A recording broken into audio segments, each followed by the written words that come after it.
You're tuned in to Nerd Overload, your weekly pop and geek culture show covering movies, TV, games, and comics.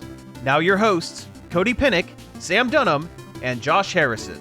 Hey everybody, welcome to Nerd Overload, the pop and geek culture show that's just had its latest balance patch. All the appropriate things have been nerfed. I've been given a couple new abilities that maybe we'll show you later in the show. I'm Cody. I'm Sam, and I just got dropped down the tier list, unfortunately. Oh no. This has been a bad patch for me. I'm Josh, and my moveset is broken. I'm Samantha, and they completely nerfed my ult. Aw, bummer. All right, we have a great show for you this week. We have a bunch of things we're going to be talking about 2 weeks worth of news, some fighting game news, if you like fighting games. The old punch 'em ups. Old punch 'em ups, old punch and beat 'ems, some Pokemon, some other stuff. But first, let's talk about some things we've been checking out. Check it out!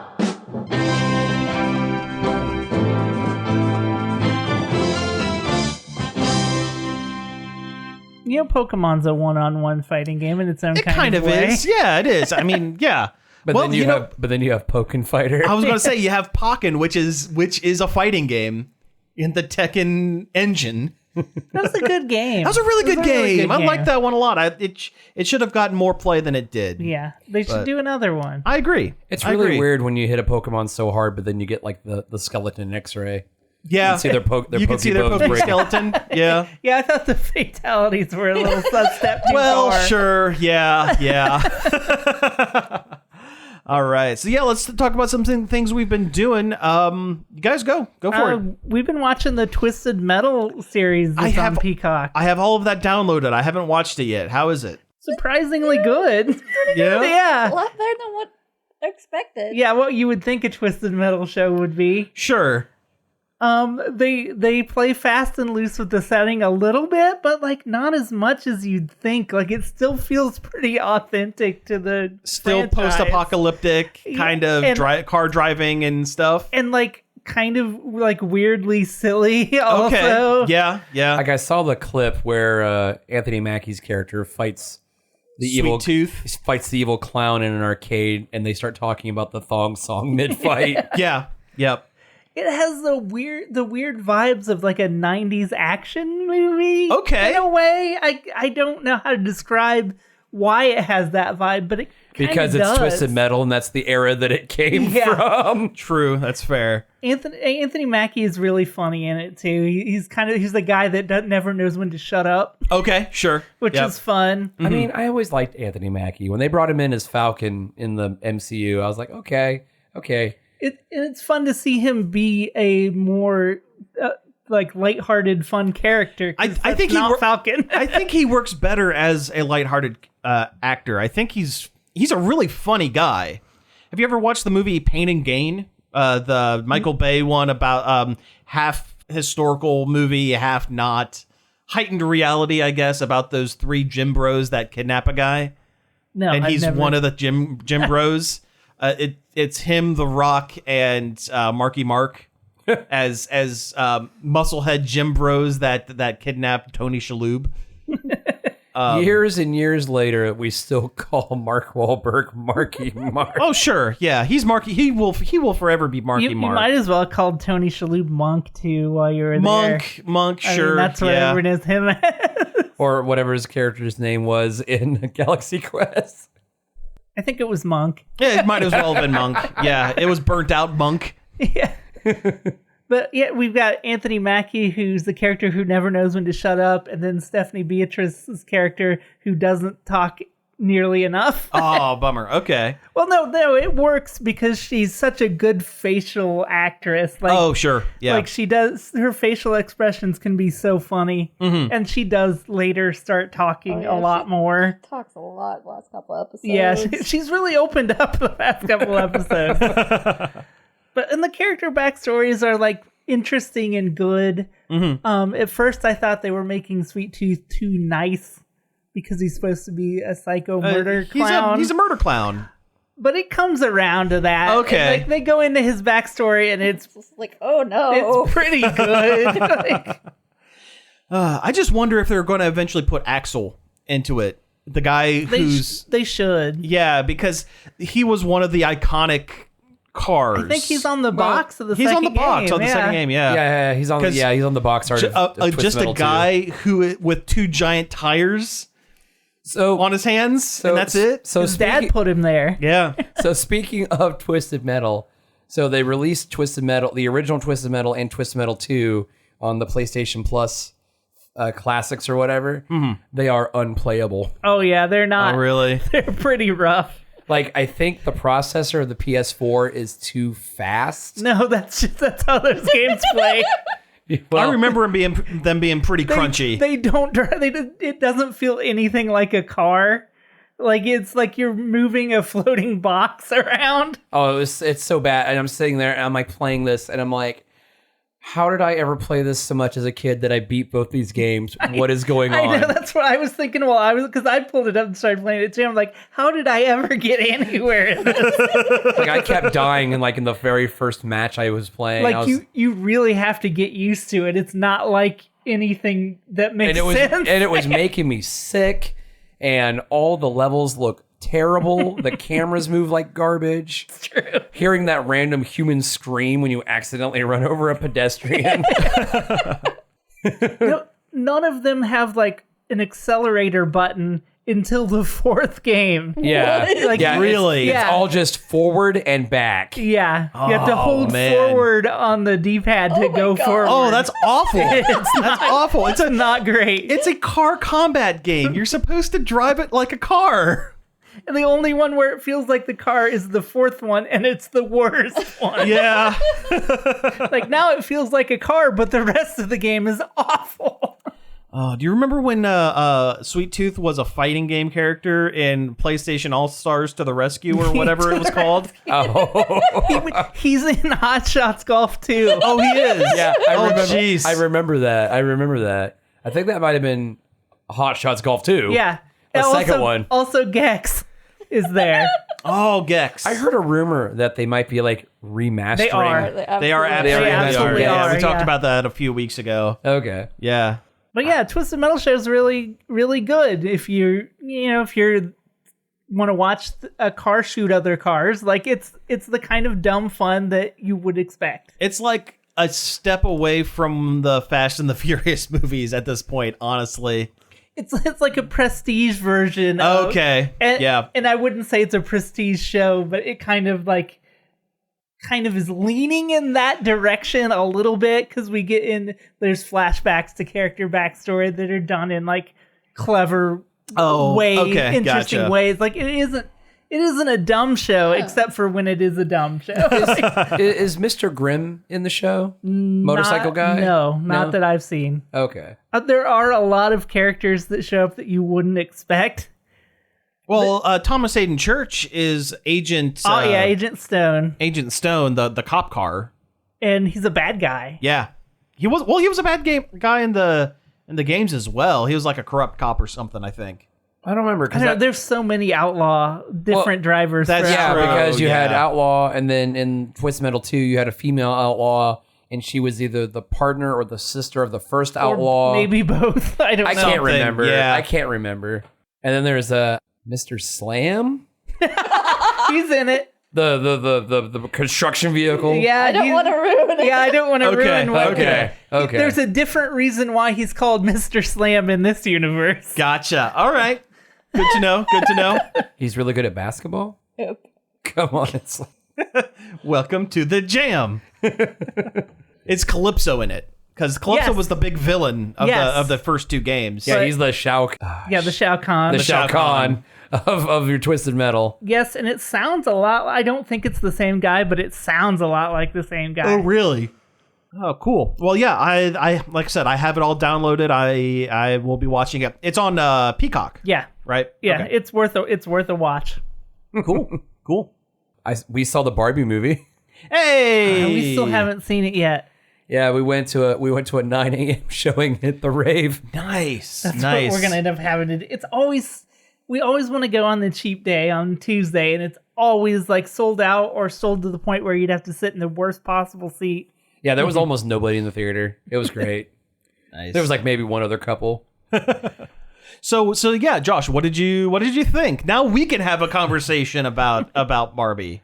Man, that movie had no right to be as good as it was. Yeah. Like there are so many important messages like in the movie, and like there was like a part where I'm kind of like I was like, oh man, like I'm not even a girl and I'm getting it actually choked brings up. it brings the emotions a little bit. It does, believe it or not. Yeah. But I also love everything about all the set design, all the prop work, all the sound work, because when they're in Barbie Land and all the characters, when they move, they make like a plasticky rubber sound. Just a very faint. It's very faint. Like when she has like her existential crisis and she just plops on the floor and she like leans over and she's like crying into the dirt or whatever. You can hear it. Yeah. I was like, yes. I read that they wanted to have them do like paddle hands the whole time, like really? Like a doll would do, but it ended up being like more trouble than it was worth. So yeah, they but like I could see that. But like when she wakes up and she like gets in her shower and there's like no water, and she's like sitting there, and then she like opens her fridge and it's just like a sticker. Yes, the fridge is a sticker. No, it's like a stick. Like you open the fridge and there's like a sticker of like food in the fridge. It's everything's like flat. They really knocked it out of the park. They really did with set design and stuff. And then like during the credits when they show like all the actual Barbie products that they took inspiration from. Like Alan, Ken's pen Alan. Yep. Oh man, there's so much good stuff in the movie. And so many and there's like the whole time, and like it's this great bit after great bit after great bit in this movie. And like I'm just like looking at Nicole while we're watching it and I'm just like making like the Andy Dwyer face the whole time. I'm like like when they bring the mom into it. Oh sure, yeah. And she has to like unhypnotize people. Yep, that's it. Oh, I'm sitting there. I'm like, ooh, this makes me uncomfortable, but I know it's supposed to. Yep. What was it? What did Ken call the dream house? The Mucha Lucha Casa House or whatever? The Mojo Dojo Casa House. The Mojo Dojo Casa House. Yes. And like it's like you don't need to call it that. It's all the same word for the same thing. And then like in the real world, it's like the Mojo Dojo Casa houses are flying off the shelves. Yep. Yeah. Yeah, like things in Barbie Land start affecting the real world and stuff. It's great. Oh man, and then like seeing like Will Ferrell and his entire board team on that giant tandem bicycle. Yep. That movie was wild, and I loved it. Everyone in the film did a really good job as well. Yeah. Margot Robbie was great. The narration. The narration was so good. Yeah, Helen Mirren. Yeah. And then like when she's like sitting there talking to all this, she's like, I'm not beautiful anymore, I'm ugly. And then the narrator pauses and it's like, we understand the what was it? You don't cast Margot Robbie to drive home this point. Or really, something to that effect. Yeah. No, really good. Don't want to spoil it anymore. I know. It's such a good movie. But it's definitely worth checking out. If you have any inkling of seeing this, go see it. But now I don't think I've seen a movie with Margot Robbie in it and been like, man, I wish she wasn't here. Sure. Yeah. No, that's fair. I mean, she is one of the shining lights in the turd that was the original Suicide Squad movie. Yeah. Birds of Prey was awesome, and I wish it would have gotten more love. And The Suicide Squad was great. And that's pretty much the extent of Margot Robbie movies for me, is all the ones where she plays Harley Quinn. You should watch I, Tonya. It's pretty good. I, Tonya's pretty good. Wolf of Wall Street is pretty good. Oh, I forgot she was in that. Yeah. It was one of her earlier kind of roles, I guess. Yeah, that makes sense. Yeah. But also, can I just say that I hate when I go to the movies and, they say the movie is X time, and then you have like 35 to almost 40 minutes of nothing but not even just trailers, just stupid commercials for the stupid theater that you're in. Gal Gadot is happy that you've made it to the movies. Congratulations. Yeah, or however many times I've seen Anthony Hopkins be Alfred Hitchcock about silencing your cell phones. Oh, sure. Yeah. I'm just like... really grinds your gears. It really does. It really does. Like, even Nicole's like, man... I'm kind of mad that we made such a point to rush to get down here. I'm like, I know, right? But the trailers. The trailers you can watch on the internet. Yeah, fair. Also, I really didn't see any trailers that were like, oh man, I can't wait to see that movie. I think we're kind of hitting that slow. I mean, obviously, with everything they're going not on. making any. Yeah, well, yeah. Though there was another Blue Beetle trailer, and I really liked it. And yeah, I'm kind of afraid Blue Beetle's going to get eaten by the strike. Oh yeah, like they're not going to be able to promote it the way they should, and it's just going to get yeah. And I'm like, and it makes me sad because it looks so good. Plus, it's shining a character that doesn't get a lot of play outside of animated shows. Mm-hmm. I'm excited about it. Yep. Anyway, I guess that's my rant on the problem with going to the movies. Man, in that concession stand, it's so expensive. Well, I mean, yeah, that's where they really make their money. It really kind of is, yeah. Ooh, $7 for a bottle of Dasani. And the food on airplane flights. Yeah. And what's the deal with... No.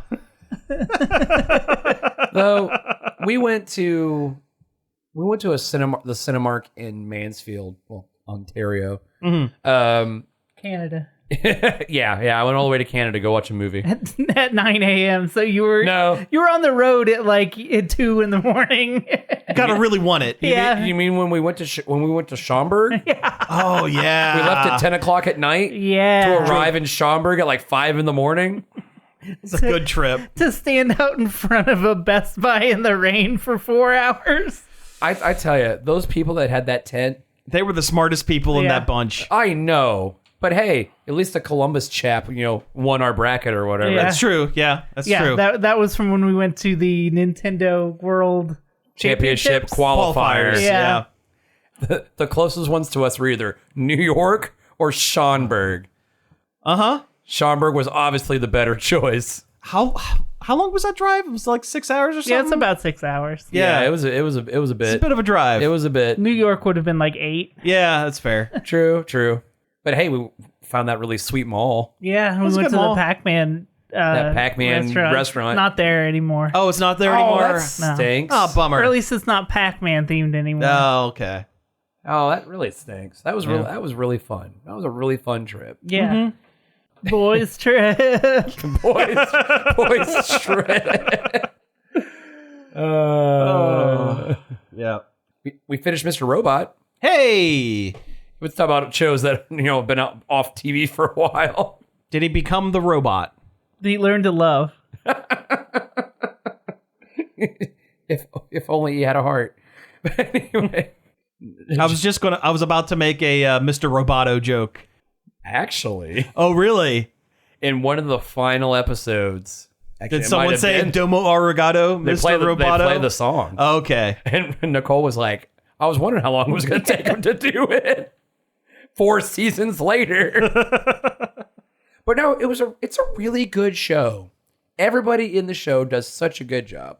That's what I hear. I hear it's pretty decent. And granted, it's the only thing. I mean, I hear mostly from you saying that it's decent. But I mean, I really like the show. I really did. It's depressing.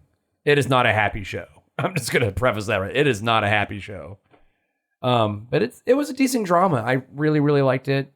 BD Wong is a sufficiently bad guy. Yeah, sufficiently villainous. I'm glad that actor has gone from background actor to leading villain. He mostly plays villains in anymore. These days. Yeah. I mean, he was throwaway scientist in the original Jurassic Park, and he came back for Jurassic World, and he was one of the. He's a bad guy. Yeah, he's a bad guy. Yeah, and then he was on one of the Law and Orders for a really long time. Yep, might still even be on there. I'm not even sure. Who knows? I would not mind seeing him as Mr. Negative. In a Spider-Man. In a Spider-Man? Sure, I could see that. I think it would cater to his, his ability to act. Mr. Negative being oh, he's kind of positive, but also, he's a really bad dude kind of stuff, Yes. Yeah. I don't know. It's just, I've always liked BD Wong, honestly. Mm-hmm. And it was nice to see it branch out into this really odd, just wild character who's obviously having a very hard time. I might just be hungry, but every time you've said BD Wong, my brain autocorrects to Mongolian barbecue. BD Wong. Or BD Wong's Mongolian barbecue. There it is. And there's the name of the episode. Oh, I got food poisoning from that place so bad. Oh, one really? time. Oh, yeah. Just exploding out of both ends. It was the worst. That's the It was worst. the worst food poisoning I've ever had in my way life. to ruin the first half. I have been there exactly one time, and it was with our old buddy Ron, and he was making a lot of money and not a lot of positive decisions that day. So we got the all you can eat, and oh boy, did we all you can eat. It was maybe the most food I've ever eaten in my entire life. I think we stayed through multiple, got there at lunch, stayed till dinner, and just loaded up. Oh, man. Yeah. Crazed. We practically ruined that BD Mongolian barbecue. Let me tell you what. Man, just thinking about it makes my stomach hurt. Like when you eat something so. Listen, we were in our early 20s. Yeah, that's the time true. to do that. It's a time to make stupid decisions. I do remember stupid food decisions. I do remember going to Buffalo Wild Wings for their cheap wing night all the time and eating, plowing through 100 or so wings. There was a couple times when we were in college in Kent, and we would go to Five Below and do a thing we called candy lunch. Oh, no. Oh, I love it. Because when you're in college and you have a limited amount of money you can spend on anything. Well, my dad, who you may or may not hear on the WZMO network, has a story about I think it was post college, but immediately post college, where he basically put a place out of business because they had an all you can eat breakfast buffet. And he went back every day for a week, and they eventually stopped doing the breakfast buffet. And he likes to say that it's because he put them out of business. I'm just imagining your dad just coming in like a force of nature. Oh yeah. I'm back. Yep. What's up? Here we go. It's like that meme with the one fish guy from SpongeBob when he's just throwing the Krusty Krab doors open. Oh yeah. Wasn't there like a Simpsons bit about Homer going to an all you can eat There's something about that as well. him getting kicked out or something. He got kicked out of the all you can eat buffet. Yeah.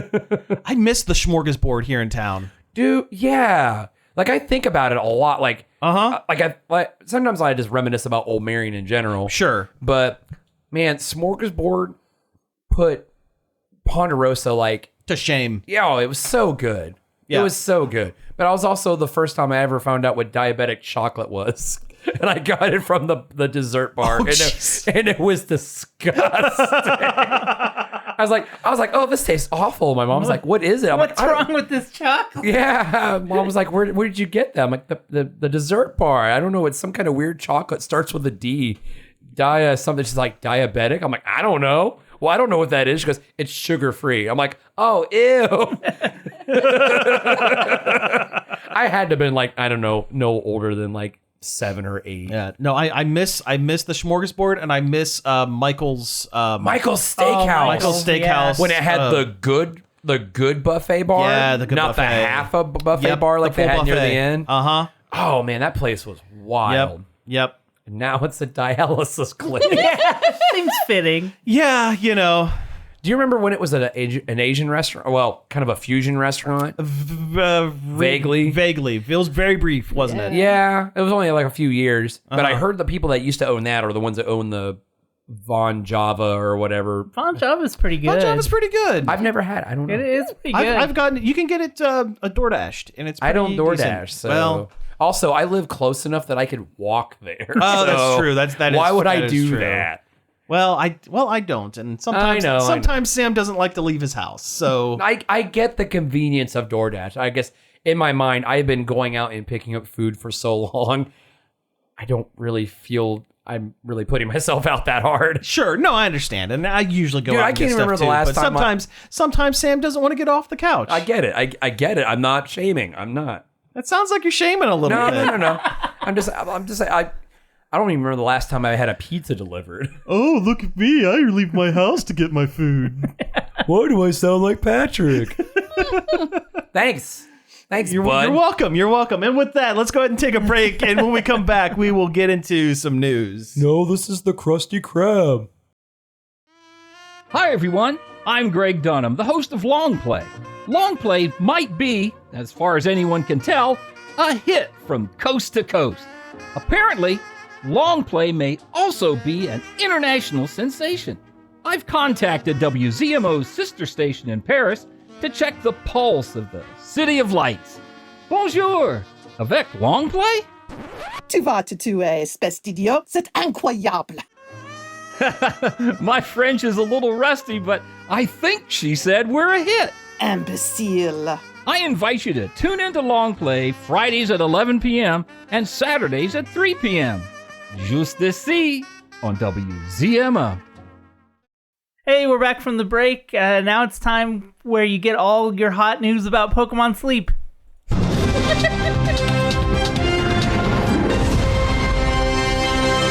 You know, I guess that was maybe my one check 'em out is that I've been playing Pokemon Sleep for the last couple of weeks, kind of play testing it. How is it? It's fine. It's fine. Wait. The resident sleep tech is doing Pokemon Sleep?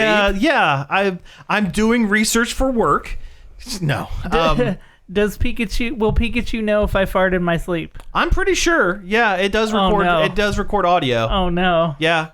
No, it's okay. The game loop is kind of interesting. The whole deal is you are so you have a bunch of buddy Pokemon that on a timer will give different like candies, berries, or foods or whatever to feed to your Snorlax that changes out each week to increase its sleeping power, so that more and different Pokemon will show up during your actual sleeps. It's interesting. And it's a good, 5-second distraction. And, it's kind of interesting to see, what kind of Pokemon will show up during your naps. While you slumber. I don't think it's very accurate. I do not think that, its sleep tracking is accurate in the least. I mean, let's be fair. Sleep trackers in general are not super accurate to begin with. But, even ones that are like the Fitbit that I wear, or, Apple Watch or whatever, they usually do an okay job. And I get wildly different results from my Fitbit and the Pokemon Go or the Pokemon Sleep app. So it's a fun game, but don't use it to diagnose yourself with anything. It's not like the Pokewalker where it's like, oops, we just accidentally invented the most accurate pedometer of all time. Exactly. Right. Yeah. No, but it's a fun little kind of distraction, and I do it is nice when it tells me that I did a good sleep, and Snorlax can eat plenty of good foods. What's good sleep? It's that's few and far yeah. between. It worries more about hours slept than deep quality of sleep. So you could have 9 hours of just Staring at the ceiling? terrible sleep, and it'll still be like, oh, you did great, good job. Here's 5 Pikachus or whatever. Now go play Pokemon, brush your teeth, get up. Yeah, you can go brush your teeth and get up and go. Why don't you put on your Pokemon makeup?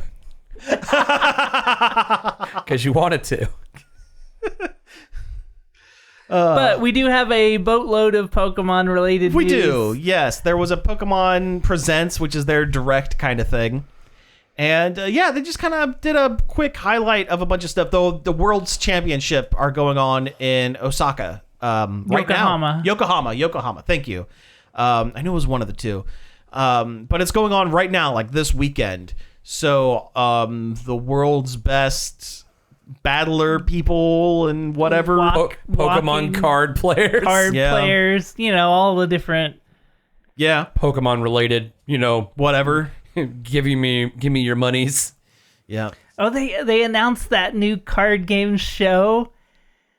And it's literally it's literally kids enjoying the product of the show. Like, it just is so. It's not even like Yu-Gi-Oh! The anime where it's like a fantasy version of the card game. It's just a bunch of kids in a room going, "Hey, let's play Pokemon the TCG." There's not that like layer of obfuscation between the product and the show. Like, it's just literally a 10-minute commercial for kids that's to all watch. it is. Yeah. Speaking of cards, did you guys see that at Gen Con game convention, somebody walked out with a whole pallet of cards? No. Oh no. Yeah. Awesome. Yeah, somebody slapped on a polo, grabbed a pallet jack, and took off with a wrapped pallet of playing cards. They caught him. They got him. They caught him. Yeah. Okay. I think they were Magic cards because a lot of people were talking about it was Disney's new like Lorcana or whatever. Oh, Because people are already selling the cards on eBay for like $1 million. sure. And I just want to know if the game's any fun. Yeah, I don't know. That I couldn't tell you. But yeah, we were talking about card games, and it just popped in my head, and I was like, "Oh man!" But yeah, I thought that show seemed particularly shameless, even for Pokemon. It was pretty rough. Yeah. So a couple of the highlights: Pokemon Go. They're still trucking with all of that. It still exists despite Niantic doing everything it can to make the game fail. I mean, they failed every other project they've had. Yeah, but the Pokemon Go World Go Fest is coming up in a couple of weeks. Oh, I thought we were going to talk about like a tournament. I was like, that's stupid. No, they do have tournaments. They are at Worlds. Yeah, I know. Somehow. I know That battle system is so nothing bad. burger. It's bad. Yeah, I don't know how they can have a competition or how also you qualify. The fact that you could cheese it so bad. Oh, sure.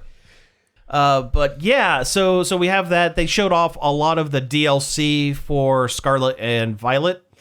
And it looks good. It looks good. I'm excited to play. I enjoyed my time playing Scarlet and Violet in spite of everything, and I kind of want more. I'll be honest. I hopped back into it the other day and played it for a couple hours. One of the things that they're doing is they're doing a big event where there's a download code to get a Mew.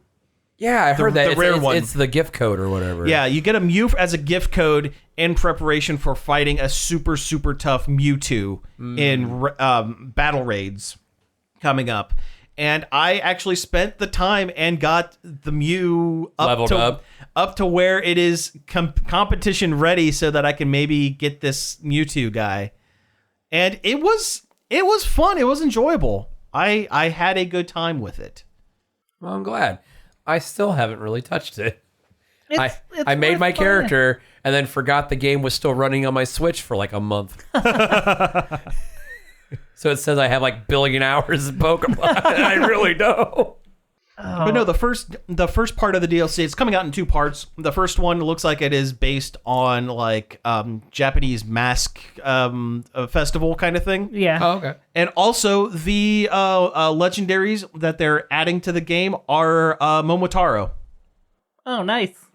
From Sun and Moon? No, they are like based on the legend. the Peach Boy legend. Legend of the Peach Boy. Because the three there's three like minor legendaries and then one major legendary. The three minor legendaries are a dog, a pheasant, and a monkey, which were Momotaro's sidekicks. Yeah. And the main legendary has an Oni mask, which were the villains of the Yeah. Which is interesting because that's the Power Rangers or the Super Sentai season that just wrapped up. Dawn Brothers was Peach Boy. Was Peach Boy themed. Oh, they announced it before, but they actually showed a bunch of Detective Pikachu returns. Oh, they did. That's right. Yeah. Is that the name of the game? Detective Pikachu Returns? Is that what they're calling it? Yeah. Yeah. Okay. It looks good. The graphics look like garbage. It looks like hot garbage. But it's a Pokemon game, so the graphics are going to look like garbage. You think they'll do like a re-release of Detective Pikachu since the first one was on the DS? They should. They but should, they're not. but if it depends if the DS game utilized the second screen in any significant way, because I can't remember if it does. I can't either. Because, yeah, that's the main problem that they're having porting that stuff over, because if it needs that second screen, what are you going to do? Yeah, because you can't be on your Switch and on the TV at the same time. That's what Right. the Wii U did. Yeah. Yeah. Oh no, it's coming back to bite us. The second DLC has to do with like it's super science in the middle of the ocean, and there's a turtle, I guess. For the Scarlet Violet. Yeah, no, the Blueberry Academy. There's a lot of fun character designs. There are. I think that's the best part of this last game was all the human characters were very cool and good. Did you note? So they have that photographer character, Perrin, yeah. Her design is based off of both of the rival tribes in Legends Arceus, Adaman and what's her name, the other one. Yeah, so there are elements of both of those characters in that one character. So that's kind of the going theory is eventually this is ancestor. It's all connected. Yeah, it's all kind of. Well, it's all Pokemon. It's all connected, kinda. You know. I wish they would have did DLC for Arceus. I wish that too. I was honestly surprised. I thought they were going to introduce. They were going to announce another Legends game. Yeah, that'd be cool. Yeah. That game was surprisingly good. It was very solid. It was very, very solid. I liked it quite a bit. So they also added some stuff to Nintendo Switch Online. Is that right? Yeah, they added the Game Boy Color trading card game. Okay. Which is it's fun. Yeah, and I hear it actually has local co-op. It has local head-to-head. You can use cool. You can use it uses the AR in the one Switch. The right Joy-Con has the AR thing at the top. I think Yeah, so. it uses that in place of a link cable.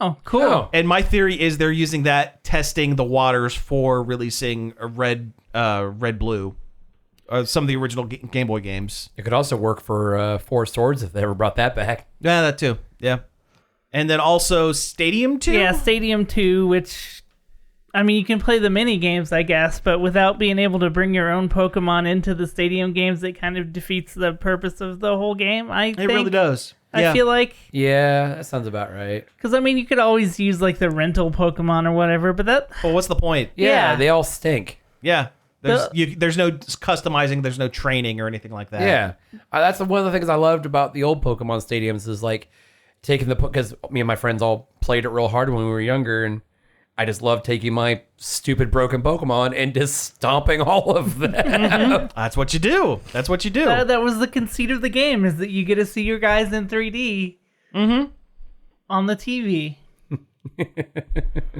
In battles that were just a little bit too slow. They true. were. That was yes. it was. I hope you want to watch this animation for Surf again. Okay, was that it for the Pokemon, or was there anything else with that? I think we got the highlights. The highlights. Gotcha.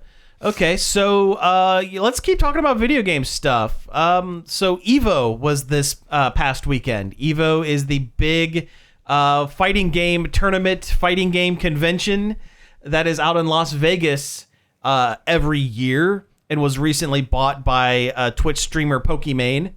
Pokimane owns EVO? Yeah, she does. Wow. Yeah, she bought it from Mr. Wizard, and she owns it. She's like head creative, whatever. Sure. And apparently they did a good job with it this year. You know, why not? Whatever. It's better than like Sony owning it or something. Yeah, Sony is still a major. It's still the standard for the tournaments out there. Sony is like they will use PS5s. Which was actually one of the things I wanted to talk about with it. There was an issue with that this year. Some of the PS5s were melting people's controllers in the USB plugs, destroying people's gamepads and the PS5s that they're playing their matches on. Fun. That's a bad design. Yeah. They did a bad. What, a first generation PlayStation console has a bad design? That's true. Well, good point. I just can't Very wait for true. the PlayStation 5 Slim to come out. Yeah. where they tweak out all the bugs. They fix it. I can't wait for the thermal glue inside my PlayStation 5 to get too hot and then stop working at random. Yep. Yeah. But yeah, no, they got through everything. I would love to go out to EVO one year, not even to compete, because I would get blown up completely. I'd get blown up in pools like immediately. But like going out, and that's one of the few cons where going on a Sunday is the good day, because that's when the top 8 and all the big announcements happen. Only problem is it costs like $150 for a ticket for Evo. I looked into it this year. It's still better than BlizzCon. That's very true. That's very true. I don't understand why Blizzard is all up in their own stink, thinking they can charge that much for a ticket. Yeah, but it was like what $300 for a BlizzCon ticket? Yeah.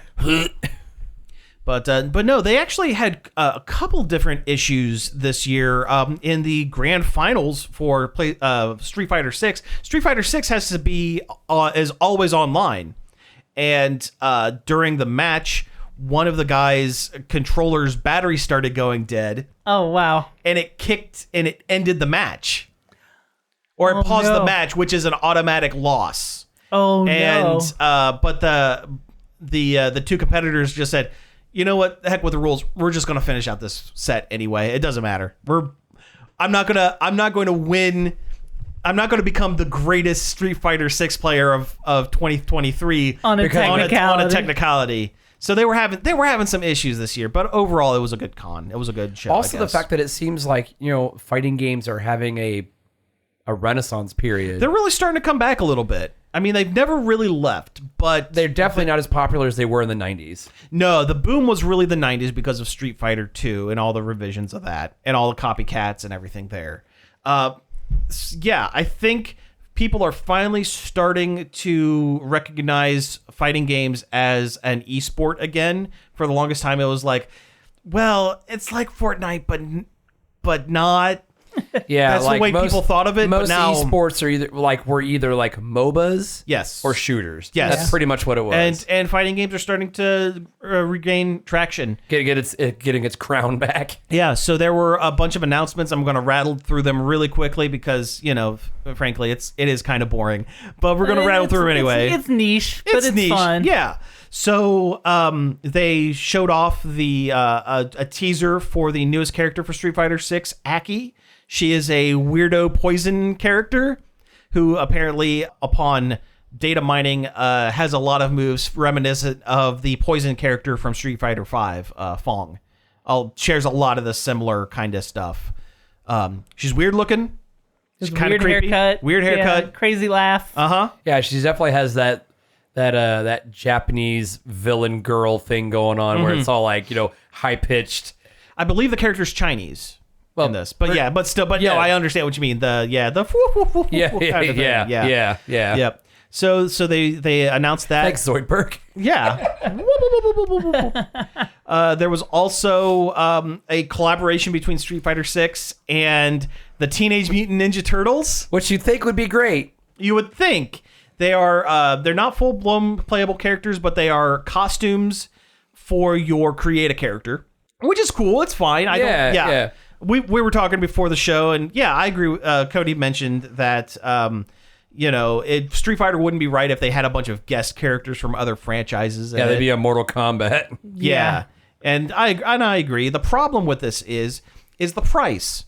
Yeah, they are $15 a piece. Yeah, per turtle. Yeah, and there are 4 turtles. There are 4 turtles. And that's not even including, I think, all the other little cosmetics I think you can get either. It's ridiculous. To give you an idea, Street Fighter 6 is $70 to get all of, which is a lot. I don't like that extra $10. But it's the standard now. It is the new standard of video games. And it is a nice looking game. There's a lot to it. But to get all 4 of the turtles as costumes, you're paying almost as much as the full base game. You better pick your stand real quick. Yes. Yeah, that's entirely too much. Entirely too much. And I know that's got to be a Nickelodeon thing saying, oh, yeah, they're milking that franchise. Yeah. And the weirdest thing is, the Turtles designs, you would think they would be the Mutant Mayhem costumes. The new ones. Yeah. Because the movie is coming out. But no. Is out, right. But no, they look like the 80s cartoon turtles. Yeah, the iconic ones. Well, yeah. I don't know. I'm always torn on who I think is the most iconic looking turtles. No, it's the 90s. It's the 80s cartoon Turtles because there were 7 or 8 seasons of it. Yeah. I mean, the live action And Turtles also are the great. toys. Also and they were also the toys. Yeah. Let's see what else was there. Oh, the coffee freak in Tekken 8, Azucena, who is a new character for Tekken 8, and her whole deal is I'm going to dodge all your punches and beat you up and drink lots of coffee. She's from Peru. She loves her coffee. Yeah, all her voice lines are about how great coffee is. She would love hanging out with that one guy from Phoenix Wright. Yeah. Yeah. Yeah, but no, it's and it's actually kind of interesting because I was someone had tweeted out, apparently that is a tradition in some Peruvian villages up in the mountains, that on December 25th everybody goes and drinks a whole bunch of stuff and puts on fancy clothes and beats the ever-living tar out of each other. They air their grievances. Air their grievances. The airing Exactly. of grievances. Mm-hmm. They get around the Festivus pole. They drink Feet of strength. They drink a cup of Joe. That's right. But no, and apparently that's what this character is based on, and it's really kind of cool. The character, the trailer for the character is pretty interesting. Oh yeah, and her moveset was fun. Yeah. Of all the fighting game trailers we just watched, It was the only one that was really interesting. Yeah, that was the best one. Yeah. Let's see what else was there. Reptile. They showed off Reptile in for Mortal Kombat 1. Mortal Kombat 1 or 12, depending who you ask. And they're making him kind of a good guy. Temporarily, kinda. I mean, this whole Mortal Kombat is kind of turned on its head a little bit. Well, given it's the change in the timeline. It's Liu Kang, the Lord of Time and Fire, and Lightning. Time and also fire and also lightning. Yeah, he has all the powers. It's him messing with the timeline and trying to make it perfect, and he's doing a bad. I think the major twist is he's doing a bad job. Well, I mean, what it is what they say about ultimate power, because ultimate power, corrupts absolutely, or absolute power corrupts absolutely. Does a bicycle kick. Holds down back for a few seconds and then up forward. That move is it's like the Chung-Li kick or the E Honda punch. The flying bird kick. Yeah. I'll be honest, I like the story of Mortal Kombat, the games, better. I don't like playing them. They are very I don't slow. like the way the inputs are. I don't like the left, right, or up, down. I like the motions. I like motions. I don't like just directional inputs, and it feels stiff when I play it. It feels really stiff. Oh yeah. Well, that's like the thing. Like when you try to do fatalities, you're like, back, forward, crouch. Yeah, it's stupid. Yeah, you end up doing a little jig in front of your guy, and then your opponent just falls over because you didn't get a little jig of failure when you can't do a fatality. Right? Victory. I mean, watching them, great. Oh yeah.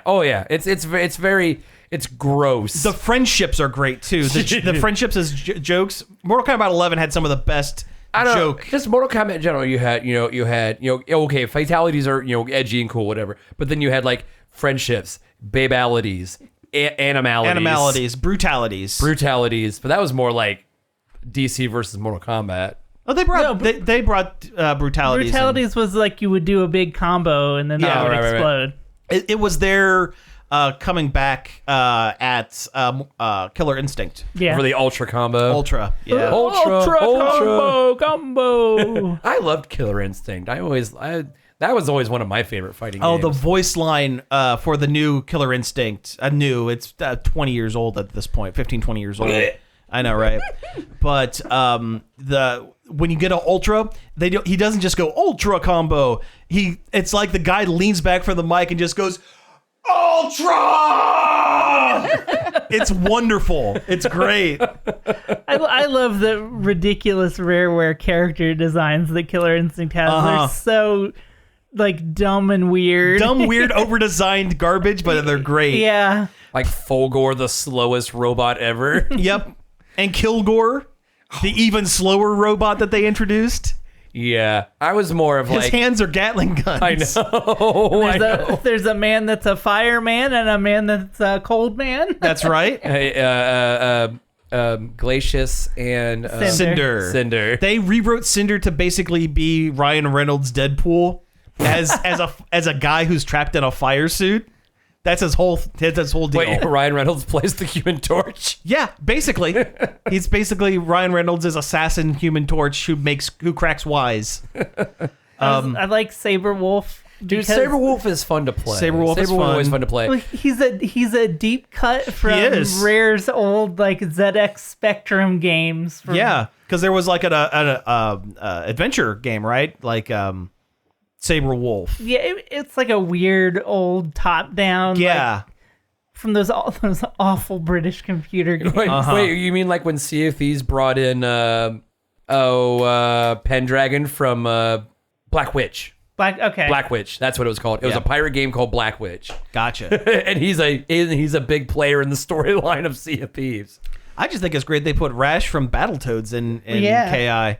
Oh yeah, I forgot about that. He's got the big boot and everything. Yeah, I know. It's great. I saw Did You Know Gaming the other day. Or no, it wasn't Did You Know Gaming. It was something else. But it made me realize that the eyes on the Battletoads are the same as Donkey Kong's. Yeah. They have the same dark outline like eyes because it's the same artist. It's the same artist, yeah. But I'd never made the connection before. Yep. Oh, now, rare. And now that's all I can see. Yeah. Yep. All right, we have two more quick hits before we get out of here. I only want to mention this because I think it's stupid. Lin-Manuel Miranda is making a musical version of one of my favorite movies, The Warriors. The Walter Hill's gritty Street gang movie. Warriors come out to play. Warriors come out today. No, it'll be raps because it's Lin-Manuel. That's more than rap. That's true. My name is Cletus, and I'm here to say the Warriors are going down in a major way. Music They're all clacking glass bottles together. Yeah. Wait, What were you going to say? can you even find glass bottles in this day and age? So, Cody, have you ever seen The Warriors? No. Okay, that's one we need to watch. Did you ever play the video game on the PS2? No. Okay, well, I know we watched Streets of Fire, that weird movie that I made you watch that one time. That was a very good movie. Same guy made a few years earlier, and it's practically the same setting. So, cool. Yeah, it's really solid, With really good. weirdly themed street gangs. Like there's a baseball team. The Baseball Furies are the iconic one. The AC Turnbulls and the Lizzies. That was a special scene. Man, I haven't watched that movie in forever. It's been a long time, and Have it makes me want to watch the movie again. So, but I don't remember anything about it. So the other one, and I feel bad for kind of going out on a down note. Yeah, but for this episode, but we got to talk about it. Yeah, it's pretty important. Last week, it was announced that a famed actor, Paul Reubens, known best as Pee Wee Herman, had passed away, and He was 70 years old. 70 years old, had been battling cancer for 6 years and did not tell anyone. Seems to be a running theme anymore. Well, I mean, as famous people, as we get older, we're going to run into more and more celebrities that we have an attachment to that are going to be passing, and that is sad. We're not going to bring up death is not something we usually bring up on the show. But Pee-wee was pretty formative to like a lot of our childhoods. Also, it's a lot of our sense of humor. It's a lot of our sense of humor as well. Yeah. That was one of like the earliest things I can remember is my dad getting me up in the morning so we could watch Pee-wee's Playhouse on TV. I remember watching it and my sister being terrified of Pee-wee's Playhouse. I mean, she thought it was just weird and creepy. Couldn't do it. I mean, because she was much younger than me, so I mean, it has a very surreal look to it. Does. I can see how a younger kid might be upset by it. Yeah. Also, sometimes I forget that Lawrence Fishburne was Cowboy Curtis. Yes. Cowboy Curtis. Randy's pretty scary looking. Randy's not great. I hate that guy. Yeah. Oh, he's the worst. Randy. But yeah, and he Reubens, he did a lot of other things in his career as well. I mean, I always loved him as the Spleen in Mystery Men. Yeah. And he had cameos in Tim Burton and the Batman Returns as not only that, but in Gotham, He was on Gotham as well. He also played the Penguin's dad in Gotham, on top of being the Penguin's dad in Batman Returns. He did a lot of voice acting. Yep. He had a great role on 30 Rock for like an episode. He did It a was couple very episodes. funny. Yeah. The Habsburg baby or whatever. Yeah. He's in a Cheech and Chong movie. Oh, sure. He plays like a hotel concierge or something like that. Paging Mr. Herb, not that one. That's still, and Pee-wee's Big Adventure is probably one of my favorite movies of all It's a time classic. ever. It's a classic. Yeah. And I mean, he did do some stuff that wasn't. I mean, he got He nailed. did the one thing. He did the one thing. He did the one thing that everyone makes fun of. Yeah, but Well, I mean, it was. That's what you did back then. that's what you It's did not back like then. you could get on the internet and. yeah, listen, 5 years. If that event would have happened 5 years later, he would have been sitting in his home Yeah. doing that stuff because internet. Yeah, but also, what a wild time back in the day to have movie theaters dedicated to adult films. Yeah. We should say adult films. Yeah. Yeah. I saw a tweet that summed it up really well, and they tied it into Sinead O'Connor, who also passed recently. Yes. They were both people that were constantly criticized by other people who weren't half as talented as they were. Agreed. Yeah. Agreed. Also, the fact that Sinead O'Connor never got an apology for her career being tanked for talking about something that was really happening, and she was right. Yeah. Yeah, I was. Yeah, it's been a rough couple of weeks for fans of the '90s. I've been so bummed about Paul Reubens since it happened. It's been. I tell you what really got me is I was flipping through YouTube the other day just watching stuff, and a clip from the Conan O'Brien podcast popped up, and he was talking about he prefaces by saying, I'm not a computer person. I don't know how computers work and stuff like that. And he was talking about Paul Reubens, and he said, one thing Paul always does for your birthday, if he had even met you once, he would figure out what your birthday is, and he would send you a video message every year for your birthday. Oh, man. For everybody he knew, whether it was a one-time thing or not. And he said he was looking on his computer for something, and he opened up a folder. He said, he goes, I never do this. I opened up a folder, and it was like all the downloaded stuff that I had gotten from Forever. Google Chrome or whatever. And he said there was a little picture, and he goes, "Hey, look, that looks like Paul." And it was after he passed. So he opened it up and watched it. It was the birthday message from 2022 that he had sent Conan. And he said, listening back to it, it was about 6 minutes long. And he didn't play it. He was just talking about it. But he said, listening back, he goes, he was saying goodbye. Oh, He knew something was up. He knew it was getting there. His time because was he kept coming. going on about Conan. I treasure our friendship over these years, and it's been great watching you succeed and doing all this stuff. And he said he was saying goodbye. oh, he just seemed like he was just the best guy, and He really did. We're worse off without him, unfortunately. Like We are. There is not going to be another Paul Reubens. oh no, absolutely not. There's not. I feel like there are very few celebrities that have touched at least our little circles. I mean, you rarely do you get a celebrity that can do both children's entertainment and entertainment for adults and flip-flop between it seamlessly and be able to mix both the children's humor and the adult humor, for lack of a better way of putting it, so seamlessly together. Pee-wee was... we're not going to see another one. And that's a shame. So, I mean, he was definitely one of a kind, and it's... Yeah. All right, well, I hate to end it on a downer. On that note, But we should probably go ahead and wrap up the show. You have been listening to Nerd Overload. Thank you very much for tuning in. You can find us each and every day over at nerdoverload.com. You can find us on Facebook, X. Twitch. I don't want to call it that. Yeah, no. Yeah. Don't even. You know what? We don't even have to say it anymore. Yeah. just don't say it. Just don't say it. Yeah. Yeah, you can find us on Twitch, Instagram, and Patreon at Nerd Overload now. You can email us at staff@nerdoverload.com. Or you can leave us a message on the Nerd Overload hotline that please don't make it 21 seconds of silence. We had one of those the other day. Give us a call at 419-561-5556. Leave us a message and we'll play it on the show. That's right. You can also find all of our back episodes on various podcast apps such as Apple Podcasts, Spotify, Stitcher, Google Play, and more. Finally, I'd like to thank Parker for the help over at the Facebook page, but putting in a lot of good work over there. And David Pencil for the use of our intro and outro. You can find more of his stuff at davidpencil.com. So again, thank you all for tuning in, and we will be back next week. I know you are, but what am I?